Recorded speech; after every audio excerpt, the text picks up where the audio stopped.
Muito bem-vindo, muito bem-vinda, meu nome é Mário Guarnieri e aqui no meu canal eu comento de direito penal, processo penal e legislações pertinentes. Tudo voltado para auxiliar advogados, acadêmicos de direito e estagiários. O tema da aula de hoje é liberdade provisória sem fiança. Eu vou repassar dois casos em que a liberdade provisória deve ser pleiteada sem a fiança. É importante saber o momento adequado da liberdade provisória. Depois da homologação da prisão em flagrante, da conversão da prisão em flagrante em preventiva, não é possível mais o pedido de liberdade provisória. Aí torna-se possível o pedido de revogação. Essas peculiaridades, esses dois casos em si, nós vamos repassar de maneira minuciosa na aula de hoje. Só lembrando, estamos presentes também em outras redes sociais, como o Twitter, o Telegram, o Instagram e até o Facebook. Se você quiser ter acesso a essas outras redes sociais, a essas outras aulas que nós também repassamos nessas outras redes sociais, passe aqui abaixo na descrição desse vídeo. Lá nós vamos disponibilizar link. Clicando lá você vai ser automaticamente redirecionado às nossas outras redes sociais e vai poder também ter acesso a outras formas de aula. Não perde tempo, vai lá aqui abaixo na descrição desse vídeo, começa a seguir a gente lá também no Instagram, no Twitter e entra para a nossa comunidade lá no Telegram. Além disso, nós vamos subir aqui, como de costume, quando iniciarmos a aula, um material PDF. Se você quiser ter acesso, basta ir aqui abaixo também na descrição desse vídeo e se inscrever gratuitamente na nossa comunidade. Clica lá, insere o seu nome, seu e-mail e automaticamente você vai estar inscrito aqui no nosso canal, na nossa comunidade. Qual que é a vantagem? Toda vez que nós disponibilizarmos uma aula nova, você vai receber um e-mail, tá, avisando dessa aula, o tema dela, e nesse mesmo e-mail também nós vamos encaminhar automaticamente o material PDF. Então você não vai perder nada. Para quem não se inscrever, infelizmente não vai ter acesso ao material PDF. Então também vai lá aqui abaixo na descrição desse vídeo, clica lá, se inscreve na nossa comunidade e além disso, se inscreve também no nosso canal, ativa o sininho e fique por dentro de todas as aulas que nós vamos subir aqui. Sem mais delongas, vamos entrar na nossa aula, liberdade provisória sem fiança.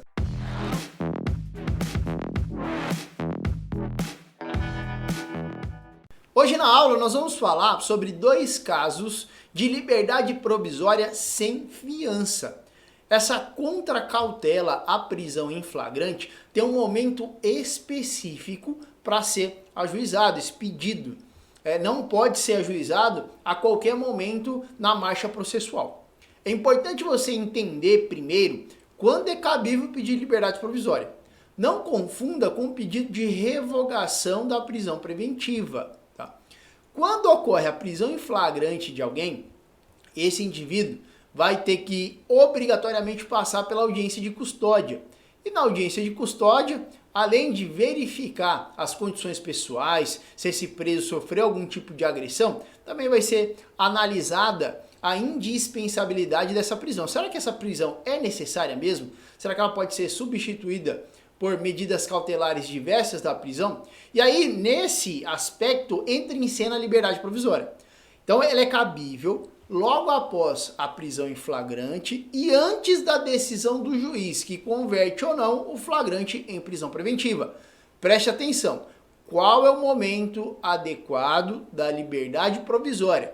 É logo após a prisão em flagrante e antes da análise do juiz. Depois que o juiz profere a decisão, convertendo ou não essa prisão em flagrante em preventiva, não é mais possível ingressar com pedido de liberdade provisória. Tá? Preste atenção, não vai ser mais possível. Então, nesse lapso temporal, entre a prisão em flagrante até a decisão do magistrado, é possível pedir de liberdade provisória.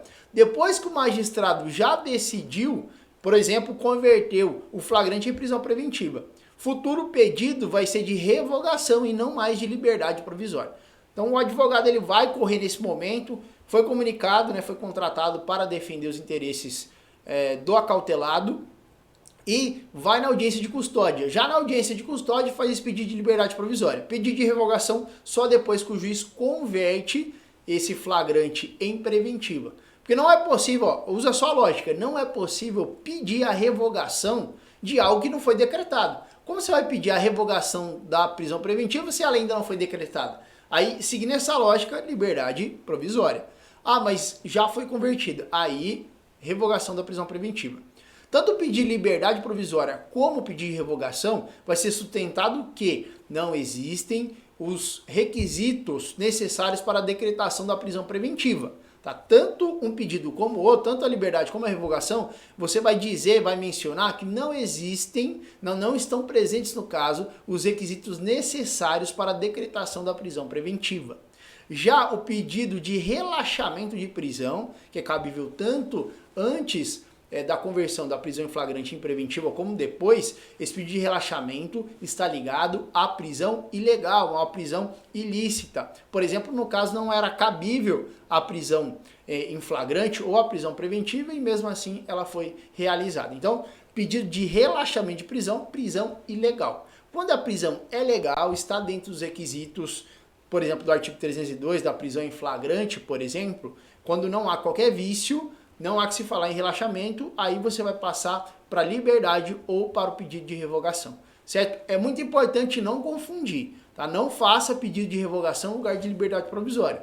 Tecnicamente, na prática, não vai ter nenhum tipo de prejuízo. Quando o magistrado receber esse seu pedido, ele vai analisar, ele não vai deixar de analisar toda a sua peça por conta do pedido, né? Diferentemente da OAB, que se você colocar o nome da peça errada, você já zera toda a peça. Na prática não funciona assim, mas é importante você mostrar conhecimento sobre a matéria, sobre a função que você está desempenhando, para mostrar que você é um advogado bom, assíduo e sabe do que está falando, né? Para não aparecer mais um advogado lá que não sabe nem o que está fazendo. Então, pedido de liberdade provisória entre a prisão em flagrante até o momento em que o juiz decide se vai converter ou não essa prisão em preventiva. Depois, pedido de revogação. Passado esse primeiro ponto, explicamos aqui qual o momento adequado da liberdade provisória. Depois, passamos a nossa segunda análise, tá? Os artigos 323 e 324, eles tratam sobre a questão da liberdade provisória com fiança. Nesses crimes aqui, do 323 e 324, eles apontam os crimes que não são passíveis de fiança. O tema da nossa aula é liberdade provisória sem fiança. E uma outra aula a gente vai comentar da liberdade provisória com fiança. Mas hoje nós vamos demonstrar dois casos que a liberdade provisória deve ser feita sem fiança. E o artigo 323 e 324, só para complementar o seu conhecimento, aponta aqueles casos em que não se pode conceder a fiança. Tá? Não se pode conceder a fiança. Mas isso não impede de você distribuir o pedido de liberdade provisória. Tá? O fato de o crime não aceitar a fixação de fiança para que o réu seja solto, não quer dizer que não possa ser distribuído um pedido de liberdade provisória em favor dele. Tá? Preste atenção, porque o 323 e 324 traz o rol de crimes inafiançáveis, ou seja, você não vai poder fazer um pedido de liberdade provisória nesses casos com fiança, porque a própria lei, o Código de Processo Penal, veda a fixação de qualquer tipo de fiança para esses delitos. Artigo 323 e 324 do Código de Processo Penal. Nesses casos, deve-se distribuir pedido de liberdade provisória sem fiança. Repito, o fato de não aceitar, não ser cabível a fixação de fiança não quer dizer que não possa ser distribuído pedido de liberdade provisória em favor desses agentes que praticaram esses crimes do rol do artigo 323 e 324 do CPP. Feitas essas considerações iniciais, nós vamos passar a analisar os dois casos em que, em regra, você vai pedir o pedido de liberdade provisória, você vai confeccionar essa peça e vai pleitear a liberdade sem fiança. Tá? Aconteceu esse caso aqui, esses dois casos que eu vou passar para vocês, o pedido de liberdade provisória deve ser confeccionado sem fiança. Tá? Pedido vem perante Vossa Excelência apresentar pedido de liberdade provisória sem fiança em favor de fulano de tal, ok? É dessa maneira que você vai fundamentar. Pedir liberdade provisória sem fiança. Primeira hipótese de discriminantes. Quais são elas? De acordo com o artigo 310, parágrafo 1º do CPP, se o juiz verificar pelo auto de prisão em flagrante que o agente praticou o ato acobertado por uma das excludentes de ilicitude listadas no artigo 23, incisos 1, 2 e 3 do Código de Processo Penal, sendo elas estado de necessidade, legítima defesa, estrito cumprimento do dever legal ou exercício regular de direito, poderá fundamentalmente conceder ao acusado liberdade provisória mediante termo de comparecimento a todos os atos do processo sob pena de revogação. Se você identificou que, no seu caso, o agente praticou o ato acobertado por uma excludente de ilicitude, lembrando, estado de necessidade, legítima defesa, estrito cumprimento do dever legal e exercício regular de direito, já esquecendo uma. Se o agente pratica o crime amparado por uma excludente de ilicitude, você vai fundamentar a sua liberdade provisória no artigo 310, parágrafo 1º, e vai distribuir a liberdade provisória sem fiança, tá? Sem fiança. Repito, cometeu o crime acobertado, o caso demonstra que ele estava acobertado por uma excludente de ilicitude, o pedido de liberdade provisória deve ser confeccionado sem fiança. Fundamento artigo 310, parágrafo 1º. E aí eu pergunto, existem só essas excludentes de ilicitude do artigo 23 do Código Penal? Não, essas são as excludentes previstas na parte geral do Código Penal. Mas existem outros dispositivos também que tratam sobre excludentes de ilicitude especiais. Tá? Não só essa do Código Penal do artigo 23, existem outras também. E se o agente praticou ato acobertado por essas outras excludentes de ilicitude, que não essas apontadas expressamente no artigo 23? Também vai poder ser feito em seu favor pedido de liberdade provisória sem fiança? Também.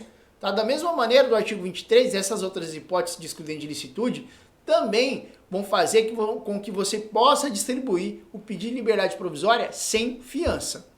Por meio da interpretação extensiva, também há de se admitir a concessão dessa liberdade provisória nas hipóteses de exclusão da ilicitude previstas na parte especial do Código Penal, sendo elas, aí você anota aí, artigo 128, 1 e 2, artigo 142, incisos 1, 2 e 3, artigo 146, parágrafo 3º, incisos 1 e 2, artigo 150, parágrafo 3º, incisos 1 e 2, ou na legislação especial.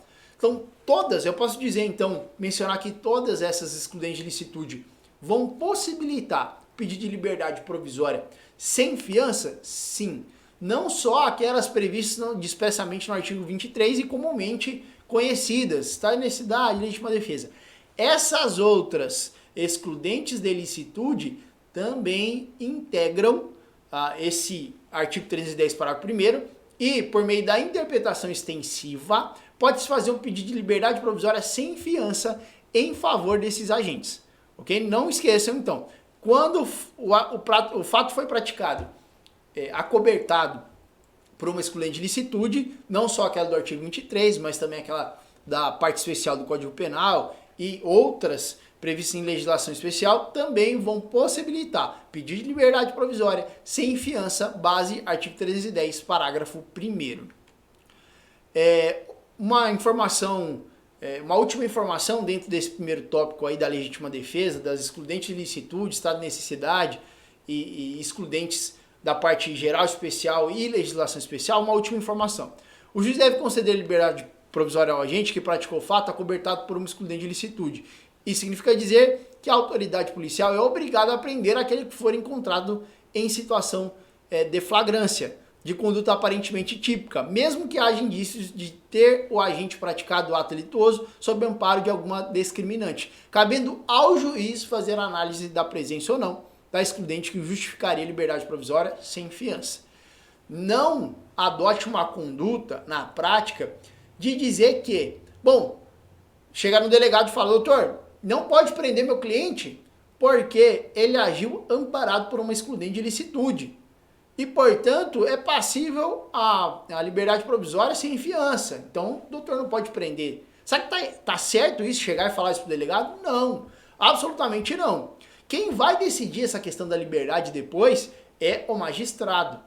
Aparentemente, essa figura é típica, aí dentro do conceito analítico de crime, fato típico, ilícito e culpável, nós vamos afastar a ilicitude, excludente de ilicitude. Mas aparentemente, por ser o fato típico, mesmo que pressupõe o caso que agiu o agente albergado, amparado por uma excludente de ilicitude, mesmo assim o delegado tem que efetuar a prisão. Você vai acompanhar a prisão, vai acompanhar o interrogatório dele, e quando chegar na audiência de custódia, aí sim vai ser feito pedido de liberdade provisória sem fiança, amparado no artigo 310, parágrafo 1º, excludentes de ilicitude. Tá? Então não chegue na autoridade policial e fale, você não pode prender porque agiu amparado por excludente de ilicitude. Pode, não só pode, como deve. Então, o delegado, a autoridade policial deve efetuar a prisão desse agente e posteriormente vai submeter esse caso ao juiz para que o juiz decida se vai converter o flagrante em preventiva ou não. Então, nossa primeira hipótese que nós falamos, a liberdade provisória vai ser distribuída sem fiança na hipótese do artigo 310, parágrafo 1º, excludentes de ilicitude. Agora nós vamos comentar sobre a segunda possibilidade de liberdade provisória sem fiança. É aquela prevista no artigo 350 caput com relação à pobreza. Imagina que o juiz arbitre uma fiança para que o indivíduo possa ser liberado. Ele está cautelado e o juiz arbitra essa fiança. Mas aquele agente ele tem uma condição grave de miserabilidade, ele não tem condições financeiras nenhuma de pagar essa fiança. E como que vai ficar essa questão? Ele vai ser obrigado a ficar preso porque não tem condições de pagar? Então, a liberdade provisória, antes da decisão do magistrado, ela pode, além da excludente de ilicitude, tem essa outra hipótese que é o estado de pobreza. O advogado deve comprovar esse estado de pobreza do réu e, na sequência, fazer o pedido de liberdade provisória, sem fiança. Então, distribui o pedido de liberdade provisória sem fiança e vai embasar esse pedido com a documentação que comprova esse estado de hipossuficiência, esse estado de pobreza do agente, que não tem condições de pagar qualquer tipo de valor a título de fiança. Essa é a nossa segunda hipótese para o pedido de liberdade provisória sem fiança. De acordo com o artigo 350 caput, com redação determinada pela Lei 12.403 de 2011, nos casos em que couber fiança, o juiz, verificando a situação econômica do preso, poderá conceder-lhe liberdade provisória sem fiança, sujeitando às obrigações constantes dos artigos 323 e 328 e outras medidas cautelares. Réu pobre não é necessariamente mendigo ou indigente. O conceito de miserabilidade pode ser extraído do artigo 32, parágrafo 1º do CPP. Considerar-se-á pobre a pessoa que não puder prover as despesas do processo sem privar-se dos recursos indispensáveis ao próprio sustento ou da família. O ônus da prova contra a situação de pobreza é do requerente. Logo, por força do artigo 350 do Código de Processo Penal, desde que o crime seja afiançável, porque tem aquela questão dos crimes inafiançáveis, artigo 323 e 324, e o agente não possa prestar fiança por motivo de pobreza, pode o juiz, e somente ele, considerar o preso liberdade provisória sem fiança, mas com as mesmas obrigações da fiança. A. Comparecer a todos os atos. B. O acusado afiançado não poderá, sob pena de quebramento da fiança, mudar de residência. O acusado afiançado não poderá ausentar-se por mais de 8 dias de sua residência, sem comunicar aquela autoridade. Se o beneficiado descumprir sem motivo justo qualquer das obrigações ou medidas impostas pelo juiz de ofício ou mediante requerimento do Ministério Público do seu assistente, poderá substituir a medida, impor outra acumulação ou, em último caso, decretar a prisão preventiva. Nessa hipótese aqui, lembrando, de quem que é o ônus de comprovar a pobreza? É sempre do requerente. Então, o advogado que está representando os interesses do acautelado, ele vai ter que demonstrar esse estado de pobreza, para demonstrar que, de fato, o agente é pobre e não pode pagar a fiança. E pobreza não quer dizer que o agente, o acautelado, é mendigo ou indigente. A gente imagina aquela situação extrema. Pode ser aquela situação aqui do artigo 32, considerar-se-á pobre a pessoa que não puder prover as despesas do processo sem privar-se dos recursos indispensáveis ao próprio sustento ou família. Ele recebe aí 1.500 por mês e ele mantém uma família inteira com 1.500. Em que pese a gente, essa pessoa cautelada, ele tem um salário ele vai ficar privado do próprio sustento se ele tiver que pagar essa fiança para sair. Então, nessa situação, nós podemos dizer que ele é pobre na forma da lei. Não pressupõe aquela questão de miserabilidade, que o cara mora na rua. Tá? A questão de pobreza, você pode usar a definição do artigo 32, parágrafo 1º do Código de Processo Penal, para demonstrar essa situação de miserabilidade do agente e então fazer a solicitação ao magistrado e distribuir esse pedido de liberdade provisória sem fiança. Tá? Pobreza não quer dizer morador de rua, indigente. Tá? Conceito emprestado do artigo 32, parágrafo 1º. Ônus do requerente. Tá? Não, o ônus não é feito em favor do acautelado. Né? Basta a defesa alegar que automaticamente vai haver a presunção. É ônus do requerente. Então deve ser o procurador, no momento da distribuição do pedido de liberdade provisória sem fiança, com base no artigo 350 do caput do Código de Processo Penal, que é a pobreza, apontar de maneira cabal que ele não tem condições. E como você vai fazer isso na prática? Se ele não trabalha, você vai alegar o desemprego. E se ele trabalha, você pode juntar o comprovante, ou o lerite, ou a carteira de trabalho dele, para provar o quanto ele gasta por mês, né? O quanto ele recebe, perdão, por mês, e os gastos também. Ah, ele tem 3 filhos, tem a esposa, só ele trabalha, mostra a carteira de trabalho, o lerite dele, certidão de nascimento das crianças, e demonstra que ele não tem condições, que pese ele ganhar 1.500, ele não consegue pagar isso. Se ele vier a pagar esse valor da fiança, ele vai afetar drasticamente a sua sustentabilidade, ele não vai conseguir se sustentar e nem a sua família. Essa situação pressupõe o estado de pobreza? Sim. Tá? Sim, pressupõe. Nessa situação, comprovado estado de pobreza, você vai poder distribuir o pedido de liberdade provisória sem fiança. Essa foi a aula de hoje, 2 casos em que você vai poder pleitear o pedido de liberdade provisória sem fiança. Excludentes de ilicitude, artigo 310, parágrafo 1º do Código de Processo Penal, e estado de pobreza do acautelado. Ele está nessa situação de miserabilidade, não consegue pagar a fiança, então você, nessa situação, comprovando esse estado de pobreza, vai distribuir pedido de liberdade provisória sem fiança. Espero que você tenha gostado da aula de hoje, continue nos acompanhando, não esquece de se inscrever no nosso canal, ativar o sininho e eu te vejo na nossa próxima aula.